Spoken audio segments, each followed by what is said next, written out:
ప్రభునందు ప్రియమైన వాళ్ళారా, మీరంతా బాగా ఉన్నారని, మరి 2025 సంవత్సరం చాలా విజయవంతంగా గడిపారని, రాబోయే 2026 సంవత్సరం కొరకు ఎంతో ఆశతో పరిగెడుతున్నారని అనుకుంటున్నాను. ఈరోజు దేవుని ఆశీర్వాదం ఫిలిప్పీలకు రాసిన పత్రిక 3వ అధ్యాయం 14వ వచనము.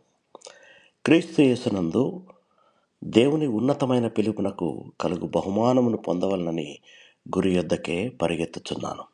ఈ మాటలు అపోస్తలుడైన పౌలు స్వయంగా వ్రాసిన మాటలు. ఆయన ప్రయాణం ఎప్పుడూ ఆగలేదు.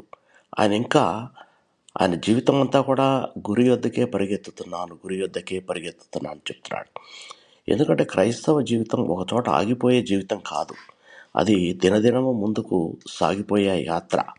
గతంలో పరాజయాలన్నీ కానీ విజయాలు కానీ మనల్ని డిస్టర్బ్ చేయకూడదు. దేవుడు క్రీస్తు యేసులో మనలను ఉన్నతమైన పిలుపులోకి పిలిచాడు. ఆ పిలుపు పరలోక ఆశయానికి, పరిశుద్ధ జీవితానికి, నిత్య బహుమానానికి దారితీస్తుంది.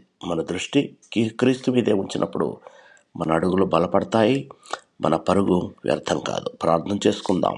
మమ్మల్ని మిక్కిలిగా ప్రేమించిన మా ప్రియ పరలోకపు తండ్రి, క్రీస్తు యేసునందు మీరు మాకు ఇచ్చిన ఉన్నతమైన పిలుపునకు మీకు కృతజ్ఞతాస్తుతులు. మేము వినకున్న వాటిని వదిలి మీరు ఉంచిన గురువైపుకు నిత్యం పరిగెత్తి నీ కృపలో కొనసాగే ధన్యత మాకు దయచేయండి. మేము అలసిన వేళల్లో మాకు బలాన్ని ఇవ్వండి.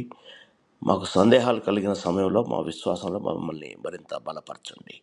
మా జీవితం మొత్తం కూడా మీ మహిమకై జీవించినట్లు నడిపించమని మా ప్రభువును మీ ప్రియకుమారుడైన యేసుక్రీస్తు నామములో ప్రార్థించి వేడుకుంటున్నాము తండ్రి. ఆమేన్. మీకు ఎవరికైనా ప్రార్థన అవసరత ఉంటే నాకు వాట్సాప్ చేయండి. నేను మీ గురించి ప్రత్యేకంగా ప్రార్థిస్తాను. దేవుడు మిమ్మల్ని సమృద్ధిగా దీవించి భద్రపరచునుగాక.